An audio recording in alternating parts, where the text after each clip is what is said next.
nuestro Padre Celestial, en estos momentos en los cuales iniciamos con la exposición de tu palabra, una vez más acudo a tu trono de la gracia, suplicándote me des discernimiento y que tu Ruach haga la obra conforme a tu voluntad.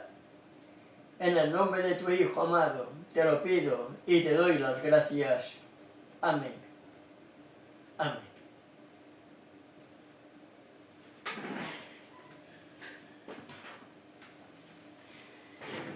Una vez más, mis amados hermanos y hermanas, por la gracia de nuestro Padre Celestial, iniciamos nuestra programación en vivo, en directo, compartiendo algo más de la Escritura, esperando y confiando que sea de bendición para alguno de ustedes.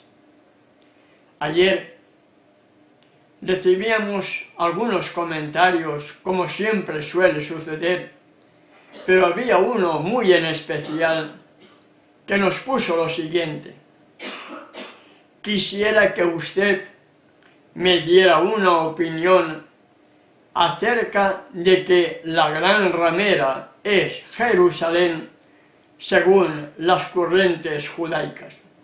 ¿Es cierto? ¿Qué opinión tiene sobre esto? Esto es lo que el hermano me comunicaba a través de mi perfil en Facebook. Y es evidente, hermano y hermana, que en el Viejo Testamento la decadencia espiritual del pueblo escogido fue una realidad. Vamos a compartir brevemente unas citas para que podamos entender que efectivamente en el Viejo Testamento Jerusalén se había convertido en una ramera. Deuteronomio capítulo 31, verso 16. La advertencia de Moisés al pueblo de Israel. He aquí, tú vas a dormir con tus padres, dijo Yahweh a Moisés, y este pueblo, es decir, Israel, se levantará y fornicará tras los dioses ajenos de la tierra, a dónde va para estar en medio de ella, y me dejará e invalidará mi pacto que he concertado con ellos. A pesar de la advertencia que Yahweh le da a Moisés, y Moisés lo transmite al pueblo, la historia me demuestra que efectivamente todas las promesas condicionadas y Israel se convirtió en un pueblo apóstata. No pasaron muchos años en que eso comenzó, la apostasía.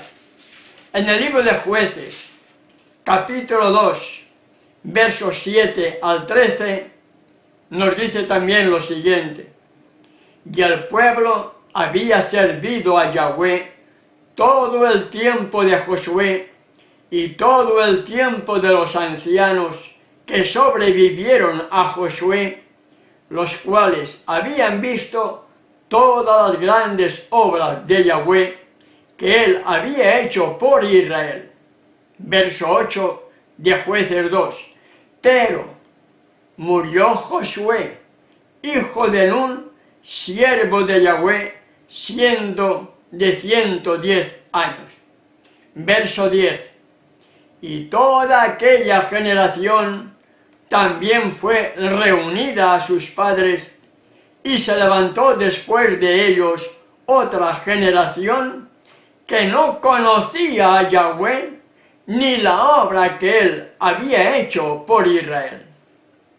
Y nos dice el verso 11 y el verso 13, para resumir: después los hijos de Israel hicieron lo malo ante los ojos de Yahweh y sirvieron a los Baales.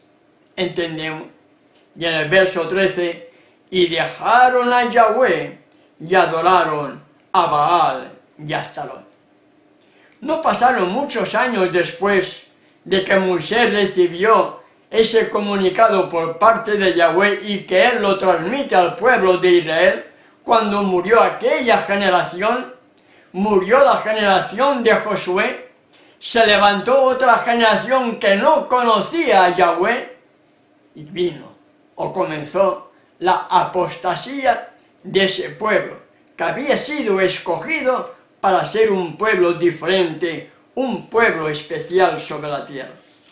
Veamos Primera de Reyes capítulo 9 verso 7. Primera de Reyes capítulo 9 verso 7. En tiempos de Salomón, yo cortaré a Israel de sobre la faz de la tierra que les he entregado, y esta casa que he santificado a mi nombre, yo la echaré de delante de mí, e Israel será por proverbio y refrán a todos los pueblos. La escritura es clara. En el Antiguo Testamento, Jerusalén era la ramera e Israel el pueblo apóstata. Veamos también Segunda de Reyes capítulo 17, verso 23. Hasta que Yahweh quitó a Israel de delante de su rostro, como él lo había dicho por medio de todos los profetas sus siervos, a Israel fue llevado cautivo de su tierra a Asiria hasta hoy. Y más adelante, hermano y hermana, por ejemplo, en Isaías capítulo 1, Isaías capítulo 1, versos 10, nos dice lo siguiente. Isaías capítulo 1, verso 10. Príncipes de Sodoma, oíd la palabra de Yahweh, escuchad la ley de nuestro Elohim, pueblo de Gomorra. Miren si estaban tan prostituidos que Isaías los compara con Sodoma y Gomorra. Ahora yo pregunto, ¿será diferente hoy? No. Pero la Jerusalén de hoy, como vamos a ver a continuación, no tiene nada que ver con la Jerusalén de antaño. Y esto es lo que debiéramos de entender, hermano y hermana. La Jerusalén de hoy no tiene nada que ver con la Jerusalén de antaño. Y la Jerusalén de antaño, nos sigue diciendo Isaías capítulo 1, verso 21, ¿cómo te has convertido en ramera, oh ciudad fiel? Llena estuvo de justicia, en ella habitó la equidad, pero ahora los homicidas. No hay duda, hermano y hermana, al respecto. En el Viejo Testamento era Jerusalén la gran ramera. En el Viejo Testamento. ¿Por qué? Porque se habían prostituido. Habían dejado de adorar a Elohim, a Yahweh, y ahora adoraban a los Baales. Lo hallamos también en otros pasajes, por ejemplo, de Isaías capítulo 56, versos 10 y 11, pasajes que van dirigidos directamente a los gobernantes de aquella época, a los fariseos de aquella época, a los sacerdotes de aquella época. Nos dice así Isaías capítulo 56, versos 10 y 11. Sus atalayas son ciegos, todos ellos ignorantes, todos ellos perros mudos, no pueden ladrar, soñolientos, echados, aman el dormir, y esos perros comilones son insaciables, y los pastores mismos no saben entender. Todos ellos siguen sus propios caminos, cada uno busca su propio provecho, cada uno por su lado. Así era considerada Jerusalén, hermano y hermana. Se había prostituido y estaban adorando a los Baales. Se habían alejado de la lealtad y los dirigentes eran totalmente corruptos. En Jeremías hallamos la deportación de ese pueblo a Babilonia. Y para poder entender algo más y poder salir de esas creencias erradas judaicas, debiéramos de entender Daniel capítulo 9. Daniel capítulo 9, verso 24. Nos dice: 70 semanas están determinadas sobre tu pueblo y sobre tu santa ciudad. 70 semanas multiplicado por 7 días de la semana son 490 días, proféticamente 490 años, el tiempo de gracia concedido a Israel y a Jerusalén para que se convirtieran de sus pecados y pudieran volver a ser ese pueblo escogido, ese real sacerdocio, esa nación santa, ese pueblo diferente de los demás pueblos que hay sobre la tierra. Pero no lo hizo, al contrario, ellos dieron muerte al Redentor del mundo. Es cierto que Pilato firmó la sentencia de muerte, pero Pilato, cuando interrogó a aquel que tenía delante de él, lo vio totalmente inocente. No quería darle muerte, pero instigado por los dirigentes religiosos judíos, que también motivaron para que la turba dijera: crucifícale, crucifícale, ejecútalo, ejecútalo. Pilato, por temor, firmó la sentencia de muerte con desagrado, sabiendo que entregaba a una persona totalmente inocente a la muerte. Su tiempo de gracia terminó. 3 años y medio a la conclusión de esas 70 semanas de años, donde en la última de esas 70, a la mitad de la semana, el Mesías, de acuerdo a la profecía, tenía que entregar su vida. Quedaban 3 años y medio más de cumplimiento de esa última semana de las 70, y 3 años y medio después, con el apedreamiento de Esteban, el Evangelio es llevado a los gentiles.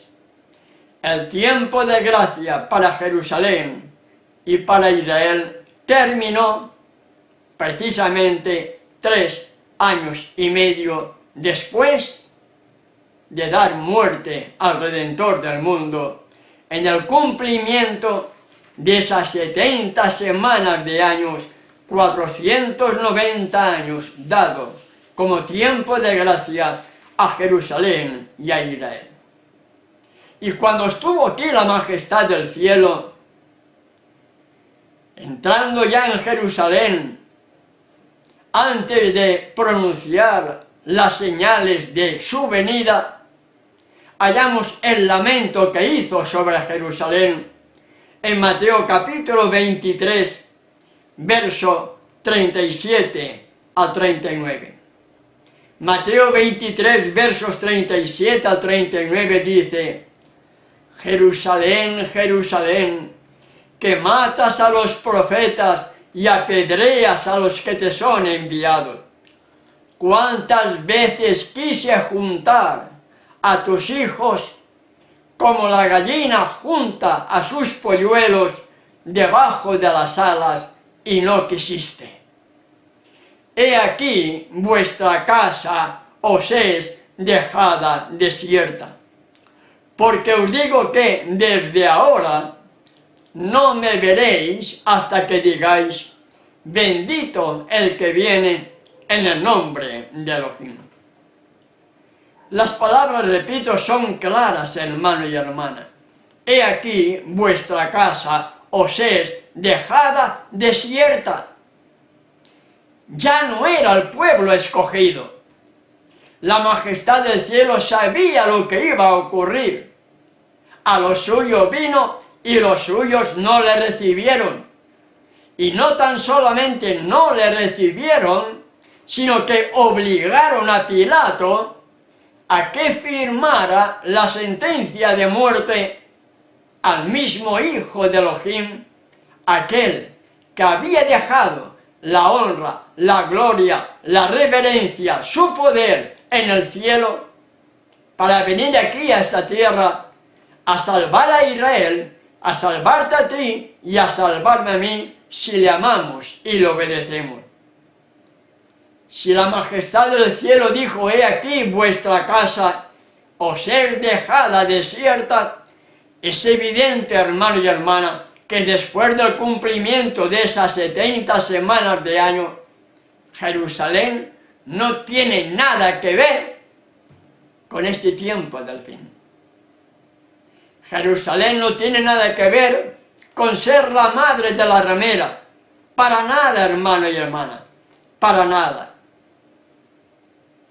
70 años, el cumplimiento del año 70 de nuestra era, las tropas del Imperio Romano entraron en Jerusalén, destruyeron la ciudad, destruyeron el templo, y los judíos echan la culpa al Imperio Romano, cuando precisamente la culpa debían de echársela a ellos mismos, al haberse convertido en un pueblo y en una ciudad totalmente apóstatas y por lo tanto alejados de la protección divina, porque las promesas están condicionadas. Hacer bien y te irá bien. Escoge la vida o escoge la muerte. Si escoges la vida, serás protegido. Si vas por mal camino, no esperes protección. Eso le pasó al pueblo de Israel. Su casa estaba ya desierta porque Elohim no podía estar dentro de un pueblo rebelde. Y al haberse alejado de la protección divina, la profecía tenía que cumplirse y el Imperio Romano destruyó Jerusalén, destruyó el templo, pero los judíos echan culpa al Imperio Romano en lugar de reconocer que por sus propias transgresiones estuvieron pagando las consecuencias de todo ello, mi querido hermano y hermana. Y en el año 70 de nuestra era, Israel fue esparcido por el mundo entero. La Jerusalén actual no tiene nada que ver con la madre de las rameras, porque no reúne las condiciones como para ser la madre de todas las abominaciones de la tierra. ¿Entendemos? Porque para ser madre de rameras debe ser líder. Y la única líder a nivel mundial es la Iglesia Católica Apostólica Romana, que ha hecho beber a todas las naciones del vino del furor de su fornicación, Apocalipsis capítulo 14, verso 8, y en el 17, verso 5, dice que es Babilonia la Grande, la madre de las rameras. El gran problema judío siempre ha sido el mismo, hermano y hermana. El gran problema del pueblo judío siempre ha sido el mismo: desconocer la Sagrada Escritura y echar la culpa a los demás cuando la culpa era de ellos mismos. Y si hablamos de profecías, están totalmente perdidos del mismo modo que estaban totalmente perdidos cuando vino la majestad del cielo, que teniendo todas las profecías a su alcance, no supieron entender el tiempo de su visitación. Vino nuestro Redentor y no lo esperaban. teniendo todas las profecías a su alcance, teniendo todo el Viejo Testamento a su alcance, vino el Redentor, vino el Hijo de Elohim y no lo esperaban. Y dieron muerte a aquel que había venido a salvarlos, cumpliéndose la profecía también de Isaías capítulo 53. Todo lo tenían ahí para poderlo entender, hermano y hermana. Pero ¿qué pasó? Sus mentes estaban totalmente embotadas. En lugar de reconocer sus errores, echaban la culpa a los demás, estaban viendo la paja del vecino, en lugar de ver la viga que les impedía ver su triste condición delante del Rey del universo. Debemos estar lejos de las interpretaciones farisaicas modernas, que como antaño tergiversan las Escrituras para su propia perdición. La madre de las rameras y de las abominaciones de la tierra solamente puede ser la Iglesia Católica Apostólica Romana, que ha hecho beber con su domingo, con su Trinidad y con la inmortalidad del hombre, ha hecho beber a todas las naciones del vino, del furor, de su fornicación. ¿Entendemos? Habiendo aclarado un poco ya sobre este comentario, entramos ya de lleno en el tema de hoy. Estamos desarrollando la importancia de poder comprender el triple mensaje angelical dentro de ese concepto que se llama Evangelio eterno. Hemos estado desarrollando ya los dos primeros: temed a Elohim y dadle gloria, porque la hora de su juicio ha llegado, y adorad a aquel que hizo el cielo, la tierra, el mar y las fuentes de las aguas. Primer mensaje: Padre e Hijo. Dos, no tres, dos. Padre e Hijo. El segundo mensaje que estuvimos desarrollando ayer y que dio motivo a este comentario que hemos intentado aclarar era: ha caído Babilonia, la gran ciudad que ha hecho beber a todas las naciones del vino, del furor, de su fornicación. Y hoy, el tercer mensaje. Es quizá el de hoy, dentro de los tres, el mensaje más importante. Porque entendiendo este mensaje, entendiendo esta verdad, de que no tenemos que adorar ni a la bestia ni a la imagen, como lo vamos a estar clarificando, entendiendo esta verdad, todas las demás verdades que hallamos en la Escritura pueden ser aceptadas en cadena como un eslabón que va unido con otro eslabón, y de esa manera una verdad unida con otra verdad oculta y despreciada nos tiene que ir recibiendo las verdades que hallamos en la Escritura para salir de Roma y del protestantismo apóstata. ¿Entendemos? Y el verso 9, que representa que es el mensaje tercero de ese mensaje de los tres ángeles que componen el Evangelio eterno, en el verso 9 leemos lo siguiente: y el tercer ángel lo siguió diciendo a gran voz. Al igual que el primero, nos dice lo mismo, a gran voz. No es que hay que ir por la calle gritando, levantando la voz, no.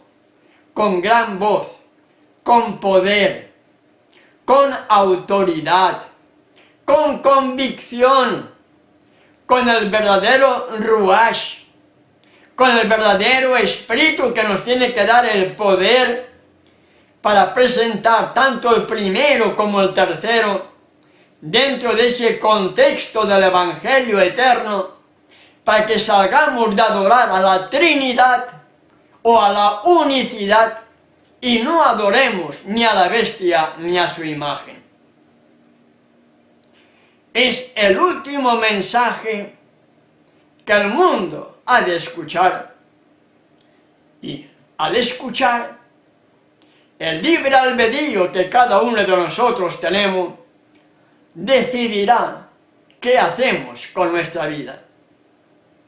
Aceptar el llamado a no adorar a la bestia ni a su imagen, para estar dentro de esas bienaventuradas personas que participarán en la fiesta de las bodas del Cordero, o si hacemos caso y adoramos a la bestia y a su imagen, estaremos recibiendo algunas de las 7 postreras plagas, como lo vamos a estar meditando posteriormente, no sé si mañana o ya a partir del próximo miércoles, cuando reanudamos de nuevo nuestra conexión en directo. Y el verso 9 nos dice: y el tercer ángel lo siguió diciendo a gran voz: si alguno adora a la bestia y a su imagen, y recibe la marca en su frente o en su mano.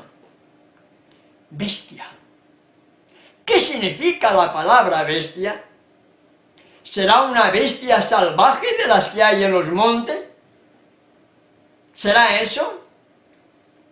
Para poder entender el significado de si alguno adora a la bestia, debo retroceder al capítulo 13 de Apocalipsis, donde estuvimos comentando y desarrollando las 2 bestias que hay en ese mismo capítulo profético del 13, y entender que la primera bestia es la Iglesia Católica Apostólica Romana, y por lo tanto el triple mensaje angelical es: si alguno adora a la bestia y a su imagen. La bestia en este caso concreto, como la Iglesia Católica tiene 2 poderes, político y religioso, la bestia va a usar su poder político para perseguir, para imponer su marca de autoridad. Y su marca de autoridad es la que va a exigir adoración. Quiere esclavizar al mundo bajo su poder satánico, porque es el representante de Satanás en la tierra, que engaña al mundo entero. El tercer mensaje es muy importante, hermano y hermana. Por eso dije antes, quizás es el más importante de los 3. Porque en el tercero hay unas consecuencias muy graves para todos aquellos que adoren a la bestia o a su imagen. Hoy yo estoy convencido de no estar adorando ni a la bestia ni a su imagen, pero no sé si voy a estar vivo en el tiempo del fin, cuando se imponga realmente la obligación de guardar el domingo y trabajar de lunes a sábado, obligando a que los demás días de la semana todos trabajen de una manera o de otra, no haya libertad de expresión, no haya libertad de culto, habrá solamente una iglesia, la Iglesia Católica Apostólica Romana, que definirá y decidirá lo que tú vas a tener que hacer. Yo no sé si voy a estar vivo. ¿Cómo voy a responder cuando sea obligado a trabajar, a violar el sábado como día de reposo bíblico para estar guardando el domingo y acudir a la Iglesia Católica a adorar imágenes. Yo no quiero ser un Pedro. Mi vida pondré por ti. Y poco después le estaba negando y blasfemando su nombre. Yo no sé si estoy vivo, lo que pueda suceder de mí en aquel momento. Me aferro al hoy y con el hoy las promesas del mañana y dejando el mañana a Él sin preocuparme para que cuando venga lo que tenga que venir yo ya esté preparándome para que aquello cuando venga pueda tener la suficiente fe para decir no adoro a la bestia ni a su imagen. ¿Entendemos? Si alguno adora a la bestia es el sistema católico, el sistema papal. ¿Entendemos? ¿Y qué es la imagen? ¿Qué es la imagen de la bestia? Si alguno adora a la bestia y a su imagen, ¿qué es la imagen? En Daniel capítulo 3, vamos a meditar un poco. Daniel capítulo 3, hallamos la estatua de Nabucodonosor.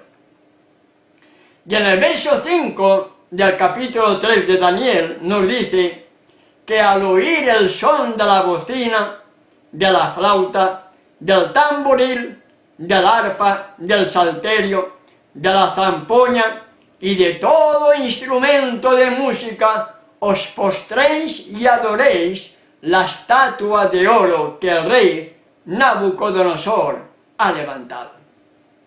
El rey Nabucodonosor hizo una imagen de aquel sueño que tuvo y que Daniel le interpretó porque había recibido la respuesta del sueño por parte de Elohim. Y él hizo una imagen como si fuese él mismo y quería que todos los habitantes babilónicos adorasen esa imagen. Verso 12. Hay unos varones judíos, los cuales pusiste sobre los negocios de la provincia de Babilonia, Sadrach, Mesach y Abednego. Estos varones, oh rey, no te han respetado, no adoran tus dioses, ni adoran la estatua de oro que has levantado. Habían solamente 3 que no querían adorar esa imagen y fueron denunciados ante Nabucodonosor. Veamos el verso 17.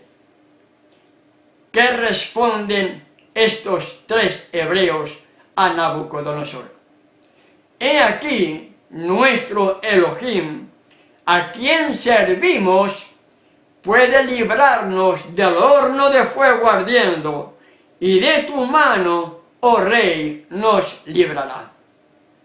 Verso 25. Fueron echados en ese horno calentado 7 veces más de lo normal. Y en el verso 25 dice el mismo rey: he aquí yo veo 4 varones sueltos. Fueron lanzados 3, Sadrach, Mesach y Abednego.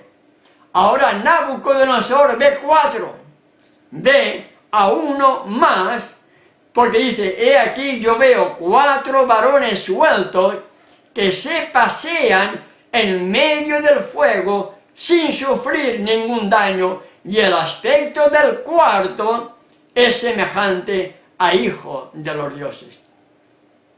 El cuarto era el mismo Yeshua, el mismo hijo de Elohim, hermano y hermana. Veamos las consecuencias de que estos 3 hebreos dijeron: no vamos a postrarnos delante de tu imagen, y haz con nosotros lo que creas oportuno. Elohim nos puede librar, pero si no nos libra, no vamos a adorarte. Verso 29. Por lo tanto, está diciendo Nabucodonosor, decreto que todo pueblo, nación o lengua que dijere blasfemia contra el Elohim de Sadrach, Mesach y Abednego, sea descuartizado y su casa convertida en muladar, por cuanto no hay Dios, no hay Elohim que pueda librar como este. ¿Entendemos? Si alguno adora a la bestia y a su imagen, la adoración a la bestia va a estar directamente relacionada con su imposición del domingo, día del venerado Señor Dios Sol, primer día de la semana, en lugar del verdadero séptimo día de la semana, el Shabbat, el día de reposo bíblico. Acuérdate del día de reposo para santificarlo. Acuérdate del día de Shabbat para santificarlo, porque la palabra reposo proviene del hebreo Shabbat. Entonces, cuando la Iglesia Católica imponga a través de la segunda bestia la imagen de la bestia, cuando la Iglesia Católica haga esta imposición a nivel mundial, entonces los que sigan guardando el domingo, el día del venerado Señor Dios Sol, estarán adorando a la bestia al estar guardando el domingo en lugar del verdadero día bíblico, el Shabbat, de acuerdo al cuarto mandamiento. ¿Entendemos? Estarán violando el cuarto mandamiento y estarán guardando un día impuesto por la misma Iglesia Católica Apostólica Romana, despreciando al autor de la creación y dando autoridad, realce, postrándose ante el personaje que pensaría en cambiar los tiempos y la ley, pensaría en cambiar las fiestas solemnes y la ley, como así hizo, y lo estuvimos comentando, quitó el segundo mandamiento que prohíbe la adoración a las imágenes, quitó el cuarto mandamiento, acuérdate del día de reposo para santificarlo, acuérdate del día de Shabbat para santificarlo, lo quitó y puso en su lugar el domingo, día del venerado Señor Dios Sol. La bestia tiene su autoridad el domingo. ¿Y la imagen? ¿Qué autoridad tiene la imagen? La imagen de la bestia, que es una ley que va a salir de los Estados Unidos de Norteamérica, tal como la hallamos en Apocalipsis capítulo 13, versos 11 en adelante, es la religión que le hace una imagen a la bestia. Y el que le está haciendo la imagen a la bestia es todo el protestantismo apóstata que están siguiendo la imposición de la Iglesia Católica Apostólica Romana con su domingo, día del venerado Señor Dios Sol. Y precisamente esta segunda bestia, de acuerdo a Apocalipsis capítulo 13, versos 11 al 18, fue y es la cuna del protestantismo. Y esta cuna del protestantismo se va a convertir, se está convirtiendo ya, en un protestantismo apóstata, que le van a formar la imagen a la bestia, para que todo el mundo adore a la bestia cuando sea impuesto el domingo de forma obligatoria a nivel mundial, para que todo el mundo adore a la bestia. Y no debemos tener duda, hermano y hermana, la Escritura es bien clara. El mundo protestante dice, no, no guardamos la ley, somos salvos por gracia. Aleluya, amén. Eso es lo que dicen.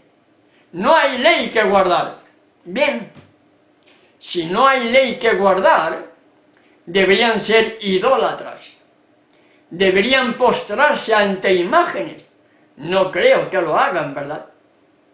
Si no hay ley que guardar, estarían deshonrando a sus padres, porque el mandamiento es honra a tu padre y a tu madre, y no lo hacen, los cuidan, los protegen. Si no hay ley que guardar, estarían robando, estarían matando, estarían cometiendo adulterio, estarían como el mundo en general, violando la ley.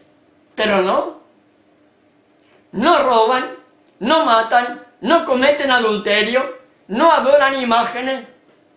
Pregunto, ¿están guardando la ley o no están guardando la ley?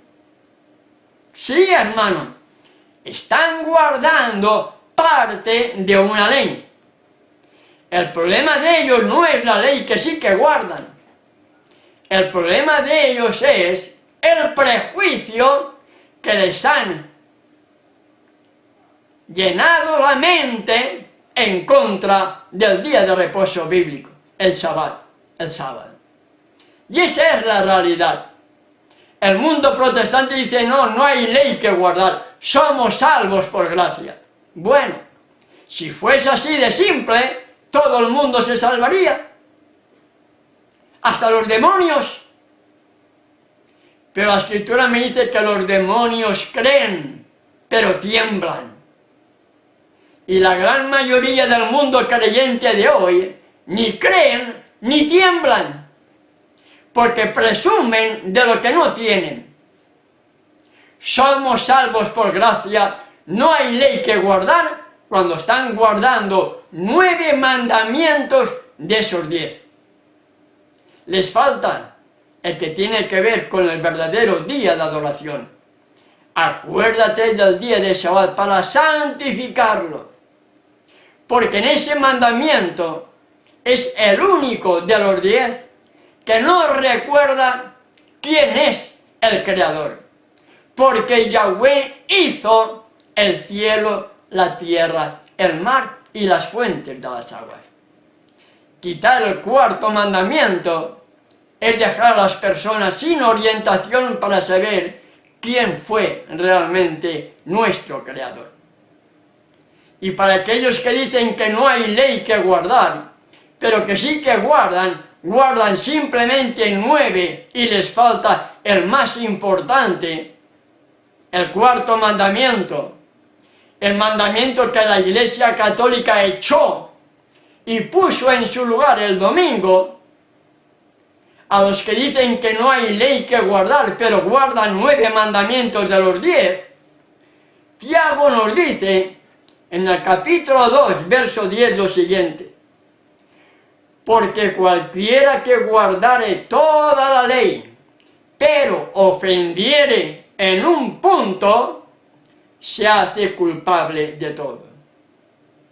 Violar un mandamiento de la ley, sea el que sea, violar un punto de la ley, violar un mandamiento de la ley, nos hace culpable de todos, porque estamos transgrediendo esa misma ley.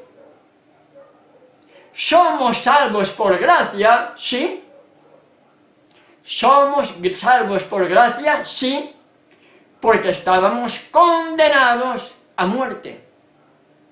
Pero la gracia, que es un don inmerecido, es una oportunidad que recibimos para dejar de ser lo que antes éramos, pecadores. La gracia, al morar Yahshua en nosotros, transforma nuestra vieja naturaleza, nos hace nuevas criaturas, y entonces se cumplen las palabras que dijo el mismo Saúl en su carta a los hermanos de Éfeso: gracia y paz a vosotros, a los santos y fieles, a los santos y fieles. El mensaje a Éfeso va dirigido a los santos y fieles. Los santos y fieles son los que guardan todos sus mandamientos. Y esos que son santos y fieles, les dice, porque por gracia sois salvos. Porque ya habían dejado la carga del pecado, y ahora al permitir que la gracia de Yeshua morara en ellos, habían sido transformados en nuevas criaturas, y ahora amaban al Creador, guardando sus mandamientos, porque todas las cartas de Saúl y todas las epístolas que hallamos van dirigidas a los santos y fieles. Santos son aquellos que obedecen todos sus mandamientos, y fieles son todos aquellos que guardan sus mandamientos. Por lo tanto, la señal de autoridad de la Iglesia Católica Apostólica Romana, la señal de autoridad para que nadie adore a la bestia, va a ser el domingo cuando sea impuesto a nivel mundial. Y para que nadie adore a la bestia ni a su imagen, va a ser lo mismo. Porque en Apocalipsis capítulo 13, verso 12 en adelante nos dice que esta segunda bestia impondrá una ley en el mundo entero para que todos los moradores de la tierra adoren a la primera bestia. Y esa ley va a ser el domingo. Lo estuvimos comentando en su momento, hermano y hermana. Juan Pablo II, en su encíclica Dies Domini, dice que sería bueno que los cristianos motivaran para que las leyes civiles impongan el domingo. Y Francisco con su Laudato Si va también detrás de lo mismo. El domingo, cuando sea impuesto a nivel mundial como un día de adoración obligatorio, donde la libertad de expresión, la libertad de culto desaparecerá, y te obliguen a ir a iglesia en domingo, y te obliguen a trabajar de lunes a sábado, mentalmente o en la mano, recibiremos la marca de la bestia y su imagen. De ahí la importancia, hermanos y hermanas, de entender este mensaje. Si alguno adora a la bestia y a su imagen y recibe la marca en su frente o en su mano, ¿qué recibirán? ¿Qué recibiremos si claudicamos cuando venga esta imposición a nivel mundial? ¿Qué recibirán todos aquellos que adoren a la bestia o a su imagen?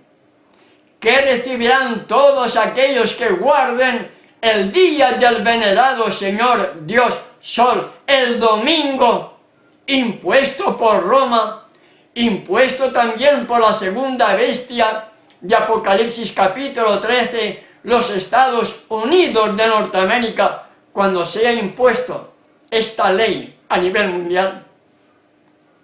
¿Qué recibirán?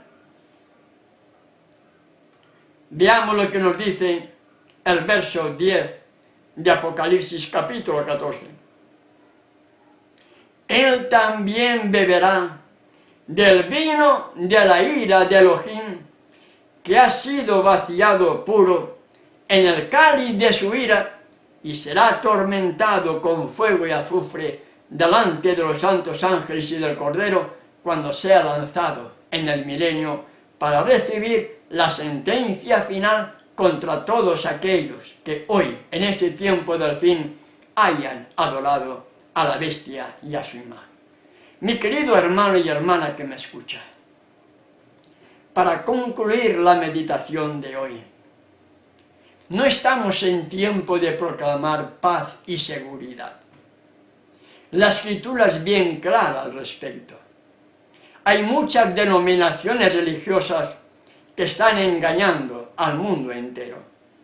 Muchas denominaciones religiosas que no conocen de la Escritura y hay que ver la cantidad de seguidores que tienen. Satanás es muy astuto. Lleva 6000 años conociendo nuestra mente y 6000 años viendo cómo seguir engañando al mundo. Y en este tiempo del fin, el mismo Redentor dijo que si fuese posible, engañaría aún a los mismos escogidos. ¿Cómo los puede engañar? No mires afuera los que te puedan engañar. Los que te puedan engañar, no los mires afuera. El de afuera de tu congregación nunca te va a engañar, nunca. Te va a engañar aquellos líderes que tengas dentro de tu misma congregación. De entre vosotros mismos se levantarán hombres, lobos rapaces, disfrazados de corderos. Pero para poder descubrir o para poder discernir quiénes son esos lobos rapaces, yo debo de entender la Escritura, hermano y hermana. No puedo dejarme llevar por así dice fulanito de tal, qué lindo que predica, qué inmenso amor que tiene. No. Las palabras de la serpiente, el animal que usó Satanás para seducir a Eva, fueron palabras también llenas de sentimiento. Y a Eva le gustaron. Le gustaron tanto que prefirió el engaño antes que aceptar las palabras que había recibido del mismo Elohim. Si comes de esa fruta morirás. Pero las palabras de Satanás fueron tan sutiles, fueron tan llenas de sentimiento, que Eva prefirió esas palabras, quedó sucumbida ante el encanto de esas palabras y pecó. ¿No estará pasando lo mismo hoy en tu vida, hermano y hermana? ¿No estará pasando lo mismo que te gustan esas palabras tan bonitas, tan llenas de amor? Dios te bendiga, fulanito de tal, Dios te bendiga, fulanita, Dios te cuide, Dios te cuide. ¿Dónde está el mensaje que debe sacudir nuestros cimientos? ¿Dónde? ¿Dónde está ese mensaje? ¿Están tus dirigentes proclamando el mensaje final? ¿Están tus dirigentes llamando al pecado por su nombre? ¿Están tus dirigentes desarrollando el Apocalipsis paso a paso para que no adores ni a la bestia ni a su imagen? ¿Sabes, hermano y hermana, las plagas sobre quienes van a caer? Cuando se termine el tiempo de gracia para toda la humanidad, en Apocalipsis capítulo 15 y el capítulo 16 nos dice que precisamente las 7 postreras plagas van a ser derramadas sobre aquellos que tienen la marca de la bestia y su imagen. Apocalipsis 16, verso 2.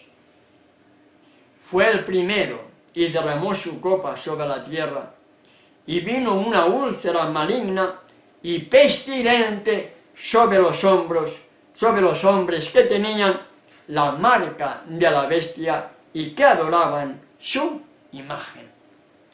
Todos aquellos que adoren a la bestia o adoren a la imagen, guardando el domingo, el día del venerado Señor Dios Sol, la bestia imponiendo el domingo, poder político de persecución, y la imagen, poder religioso, el protestantismo apóstata, imponiendo la ley para que todo el mundo adore a la bestia y a su imagen.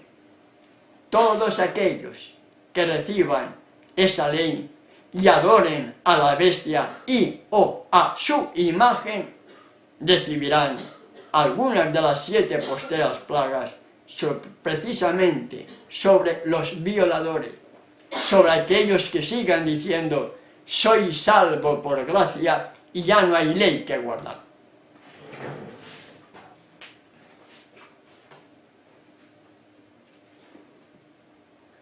Gracias, Padre Celestial, porque me has dado discernimiento para poder desarrollar esta meditación. Dejo todo en tus manos, Padre, para que tú sigas haciendo la obra conforme a tu voluntad. En el nombre de tu Hijo amado te lo pido y te doy las gracias. Amén. Amén.